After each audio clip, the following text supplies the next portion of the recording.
Okay, good morning po sa mga nagre-request po paano magpalit ng Wi-Fi name at saka Wi-Fi password ng mga router po natin. Ganito lang po yung gagawin nila.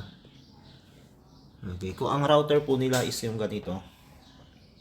Yan, ganyan po yung router nila. Ito po yung step by step na gagawin. Pakisundan lang po. Una, buksan lang po ninyo yung inyong Google Chrome o kaya any browser naman po pwede. And then doon sa address bar, type nyo lang po 192.168.1.1 and then enter. Okay, go. Lalabas po dyan yung login page. Okay, gagawin po natin is type lang po natin doon sa username is user. Small letter lang po lahat. User. And then sa password po 1, 2, 3, 4, 5, 6, 7, 8 and then enter.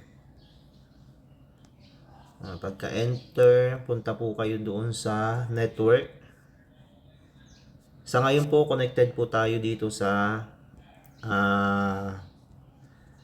RGP Tech 2.4 and then meron pong RGP Tech 5G. Okay, yung 2.4 doon po tayo connected. So, una natin papalitan ngayon is yung 5G para hindi po tayo ma-disconnect. Advanced, 5G Advanced. And then ito po, papalitan natin yung pangalan. Gagawin po natin Wi-Fi ko to 5G. And then yung password, minimum of 8 character lang po. So, ang gagawin natin, 8765432 So, apply.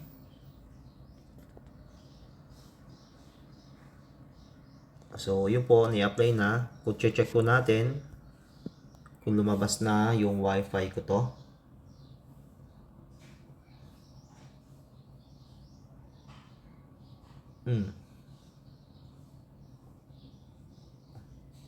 Yun, lumabas.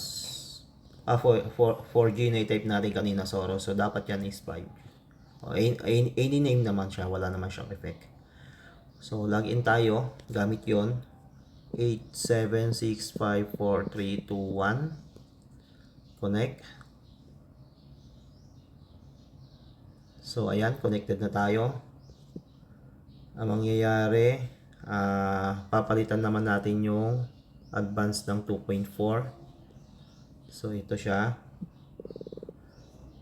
Wi-Fi ko to 2.4G. Yan. So, yung password, pwede nyo rin palitan. 8765432 Apply.